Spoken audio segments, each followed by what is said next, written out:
All right, let's get right into it. We are all set for what's become a massive Game 2 in the Western Conference between the Lakers and the Rockets. And believe me, after what happened in Game 1, this whole series has been flipped completely upside down. Yep, you're seeing that right. That was the final score of Game 1. The Lakers, playing at home, absolutely stunned the heavily favored Rockets. Something like 15 out of 16 ESPN experts picked Houston to take this series, but clearly, Los Angeles had other plans. And that's really the million-dollar question we're going to break down today. How on earth did an injury-riddled Lakers team pull this off? It's a crazy story of almost impossible shooting, sheer physical force, and now a superstar's return that just changes everything for Game 2. So let's start with that opener. The Lakers walked onto their home floor as pretty big underdogs, right? And they walked off with a 1-0 series lead. Just wild. Look, this wasn't just some lucky win. It was a total statement. The Lakers played this incredibly smart, super efficient game that completely defied what everyone thought they could do, especially given who they had on the floor, or maybe more importantly, who they didn't have. And this is the context that makes that win so insane. We're talking about the Lakers' two leading scorers, their entire star backcourt. Gone. Completely sidelined. So this team was severely undermanned, which just makes what they pulled off even more unbelievable. And this right here, this is how they did it. The Lakers shot an effective field goal percentage of 68.2%. I mean, that's not just good, that is a brand new franchise playoff record for a team that's played more postseason games than anyone. An absolutely historic night of shooting. Now, to figure out if this was some sustainable strategy or just a total fluke, we've got to look at this advanced stat called shot making. All it really does is measure how much better a team shot the ball compared to the quality of looks they were actually getting. So were they just draining tough contested shots, or were they getting wide open layups all night? And this chart just perfectly shows how absurd their performance was. Just look at these numbers. Luke Kennard was expected to shoot around 47% based on his shots. Instead, he shot 88%. That's a plus 42% difference. And it wasn't just him. Hachimura, Ayton, even LeBron, they all massively overperformed. This wasn't just one guy getting hot. The entire team was playing on a completely different planet.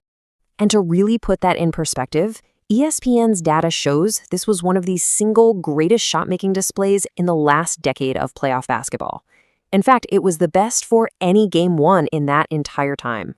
Statistically speaking, it was basically a miracle.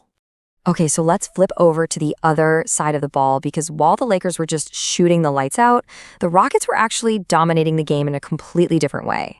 So this is the key thing to understand, the huge contrast in styles.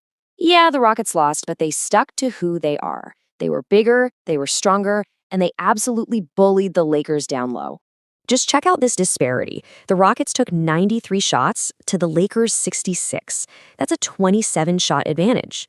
Houston created way more chances to score, which 99 times out of 100 is a recipe for a win.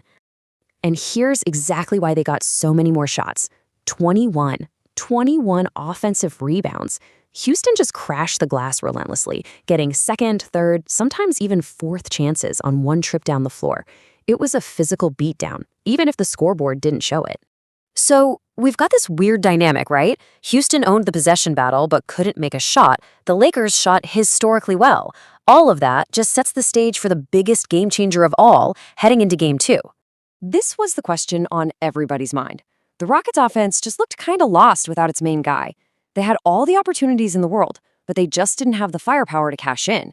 Well, that is all about to change. That's right, after sitting out Game 1 with a knee injury that pretty much surprised everyone, Kevin Durant is officially cleared to play in Game 2. And get this, he has no minutes restriction. The entire game has just completely changed.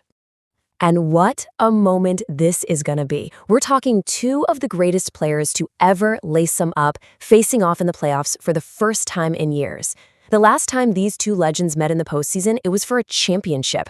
The rivalry is officially back on. So, what does this all mean for tonight? How does Durant's return totally change the math for this game? Well, here it is, the Rockets' new official starting lineup. Durant just slides right back into his spot. Reed Shepherd, who started Game 1, now he moves to the bench to give them some scoring punch with that second unit. Houston is finally back to full strength. And this, of course, brings us to the ultimate question. After everything we've seen, everything we know, who's got the edge tonight? It really just boils down to this, doesn't it? On one side, you have the Lakers, still without their key guards, basically hoping they can somehow catch lightning in a bottle twice with a shooting night for the ages. And on the other side, you've got the Rockets, who dominated physically and now get to add one of the most lethal scores in NBA history back to the lineup. And the betting markets, well, they have definitely made up their minds. Even after losing Game 1, the Rockets are now 5.5-point favorites tonight. The experts clearly believe that Durant's return is more than enough to cancel out the Lakers' Game 1 magic. So that's where we stand. Was Game 1 a real sign of things to come? A testament to the Lakers' depth and LeBron's incredible, timeless genius? Or was it a statistical anomaly, a one-in-a-million fluke that's about to be corrected tonight by a healthy and probably very vengeful Rockets team? We are all about to find out.